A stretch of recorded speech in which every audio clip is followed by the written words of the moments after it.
নমস্কাৰ 16 জুনৰ পিছত ধন আৰু বৈষম্যৰ দেৱতা শুক্ৰৰ নক্ষত্ৰৰ পৰিৱৰ্তন ঘটিব যাৰ ফলত চাৰি ৰাশি জাতক জাতিকাসকলৰ সলনি হ'ব ভাগ্য কেৰিয়াৰৰ ক্ষেত্ৰত ডাঙৰ উত্থান দেখিবলৈ পোৱা যাব আহক তেনেহলে আমি সুন্দৰভাৱে জানি লওঁ এই চাৰি ৰাশি জাতক জাতিকাসকলৰ কথা যদি আপোনালোকৰ ৰাশিটো এই ভিডিঅ'টোত আছে নিশ্চয় মোক তলত কমেন্ট কৰি জনাব এক নম্বৰটো হ'ল বৃষ ৰাশি জাতক জাতিকাসকলৰ 16 জুনৰ পিছৰ পৰা ভাল সময় আৰম্ভ হৈ পৰিছে বুলি ক'ব পৰা যায় বহুকেইটা ক্ষেত্ৰত আপোনালোকে ভাল ফল অৰ্জন কৰিব পাৰিব এই সংযোগ ৰাশি চক্ৰৰ ওপৰত নিৰ্ভৰ কৰি চতুৰ্থ স্থানত হ'বলৈ গৈ আছে যাৰ ফলত এই ৰাশি জাতক জাতিকাসকলৰ সাহস আৰু শক্তি বৃদ্ধি পাবলৈ ধৰিব টকাৰে ঘৰ গাড়ী পৰিয়ালৰ লগত ভাল সম্বন্ধ দেখিবলৈ পোৱা যাব ব্যৱসায়িক বাণিজ্যৰ ক্ষেত্ৰত অধিক সুন্দৰ হ'ব আৰু লাভৱান হোৱাৰ যোগ দেখিবলৈ পাব শুভ কাম হঠাৎ হৈ পৰিব আৰু শুভ কামত বৃহৎ উন্নতিৰ যোগো আপোনালোকৰ দেখিবলৈ পোৱা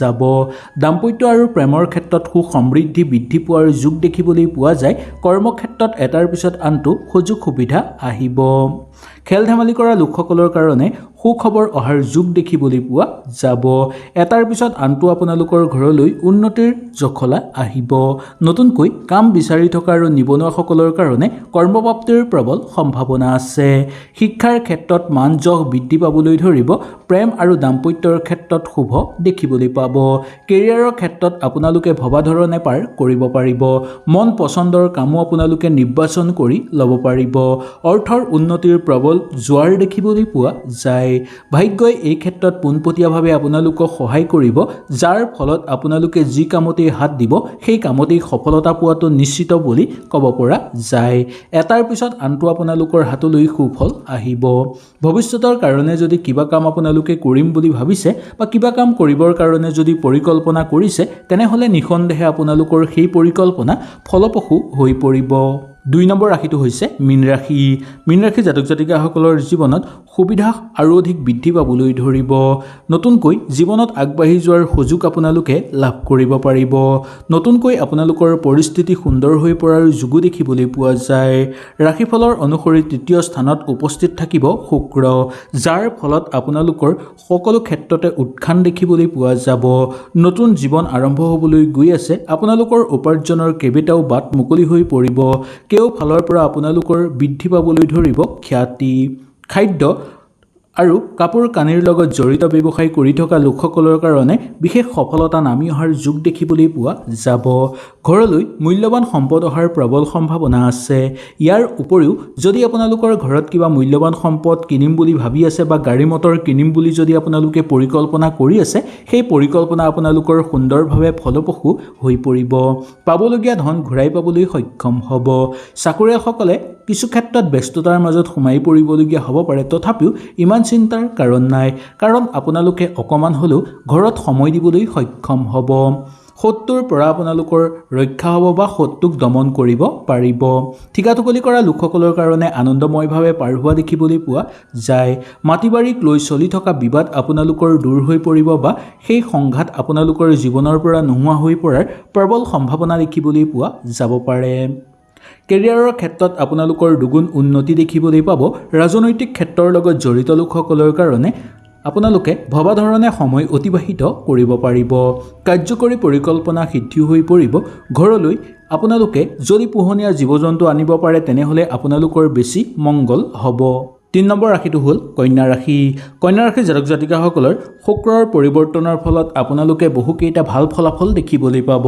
এই সংযোগ আপোনালোকৰ একাদশ স্থানত গঠন হোৱাৰ ফলত দেখিবলৈ পোৱা যাব বৈবাহিক জীৱনত আপোনালোকৰ প্ৰভাৱ বিপুল হৈ পৰিব সম্পৰ্ক ভাল হৈ পৰিব ব্যৱসায়ত ডাঙৰ আপোনালোকে সুবিধা লাভ কৰিব পাৰিব সকলো কৰ্মতে আপোনালোকৰ হৈ পৰিব সুখবৰ সকলো পুৰণা কাম আপোনালোকৰ হৈ পৰাৰ যোগ দেখিবলৈ পোৱা যাব জীৱনত নতুন সম্পৰ্ক গঢ় লৈ উঠাৰ যোগো আপোনালোকৰ দেখিবলৈ পোৱা যায় সেই কাৰণে যিসকল লোক অবিবাহিত তেওঁলোকৰ কাৰণে সোণালী সময় আহি পৰিছে বুলি ক'ব পৰা যায় বন্ধুবৰ্গৰ লগত থাকোতে বন্ধুৰ সংখ্যা বৃদ্ধি পাব প্ৰেম আৰু দাম্পত্যৰ ক্ষেত্ৰত সুখ বৃদ্ধি পাবলৈ ধৰা দেখিবলৈ পোৱা যাব ধৰ্মীয় ক্ষেত্ৰত যোগদান কৰি আনন্দিত অনুভৱ কৰিব সুন্দৰভাৱে নতুনকৈ কাম বিচাৰি থকা আৰু নিবনুৱাসকলৰ কাৰণে কৰ্মপ্ৰাপ্তিৰ যোগ আছে। আগতেই কৰি থোৱা কামৰ পৰা ভাল ফল লাভ কৰিবলৈ সক্ষম হ'ব। চাকৰিয়ালসকলৰ কাৰণে অনুকূলতাৰ মাজেৰে পাৰ হ'ব আৰু দৰমহা বৃদ্ধিৰো প্ৰবল যোগ দেখিবলৈ পোৱা যাব। নতুনকৈ ঘৰত যদি মূল্যৱান সম্পদ ক্ৰয় কৰিম বুলি আপোনালোকে ভাবিছে তেনেহ'লে নিঃসন্দেহে আনিব পাৰিব। ভাগ্যই এই ক্ষেত্ৰত পোনপটীয়াভাৱে আপোনালোকক সহায় কৰিব।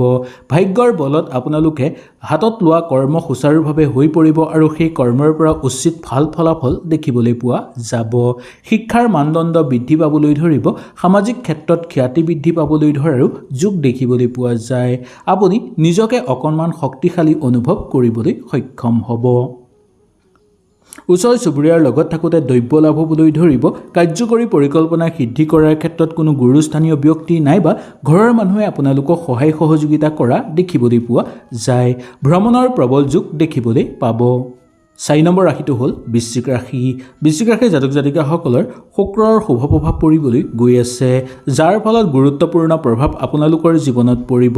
ফলস্বৰূপে জীৱনত এক বৃহৎ উন্নতিৰ হ'বলৈ ধৰিব। আপোনালোকৰ শনিত শুক্ৰৰ অৱস্থান কৰিব, যাৰ ফলত জীৱনত এটা নতুন উন্নতিৰ যুগ আপোনালোকৰ আৰম্ভ হ'ব। আপুনি আটাইতকৈ ডাঙৰ সময়ৰ মাজেদি পাৰ হৈছে বুলিও ক'ব পৰা যায়। আপুনি নতুনকৈ জীৱন আৰম্ভ কৰিব বিচাৰিলেও নিঃসন্দেহে আৰম্ভ কৰিব পাৰিব। সন্তানক লৈ আনন্দ অনুভৱ কৰাৰ যোগ দেখিবলৈ পোৱা যাব। খেল ধেমালিৰ লগত জড়িত লোকসকলৰ সামাজিক ক্ষেত্ৰত মান সন্মান বৃদ্ধি পাবলৈ ধৰিব।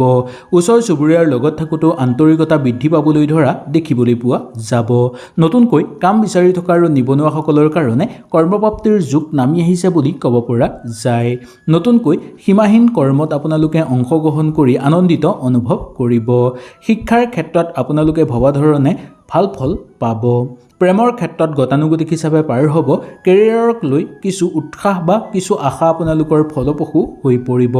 অৰ্থৰ উপাৰ্জনৰ নতুন নতুন বাট বিচাৰি পাবলৈ সক্ষম হোৱাৰো যোগ দেখিবলৈ পোৱা যায়। সামাজিক ক্ষেত্ৰত আনক সহায় কৰি আনন্দিত অনুভৱ কৰিব। শত্ৰুৰ পৰাক্ৰম হ্ৰাস পাবলৈ ধৰিব। চাকৰিয়ালসকলৰ কাৰণে এই সময়খিনি অত্যন্ত শুভ সময় বুলি ক'ব পৰা যায়। অচিনাকি ব্যক্তিৰ পৰা পোনপটীয়াভাৱে আপোনালোকৰ সহায় হ'বলৈ গৈ আছে, যাৰ ফলত আপোনাৰ লগতে আপোনালোকৰ ঘৰ পৰিয়ালতো উন্নতিৰ প্ৰৱাহ দেখিবলৈ পোৱা যাব। ৰাজনৈতিক ক্ষেত্ৰত আপোনালোকৰ অনুকূলতাৰ মাজেৰে পাৰ হোৱা দেখিবলৈ পাব। স্বাস্থ্য আগতকৈ উন্নত হৈ পৰিব। আপোনাৰ লগতে আপোনালোকৰ পিতৃ মাতৃৰ স্বাস্থ্যও উন্নত হৈ পৰাৰ যোগ দেখিবলৈ পোৱা যাব।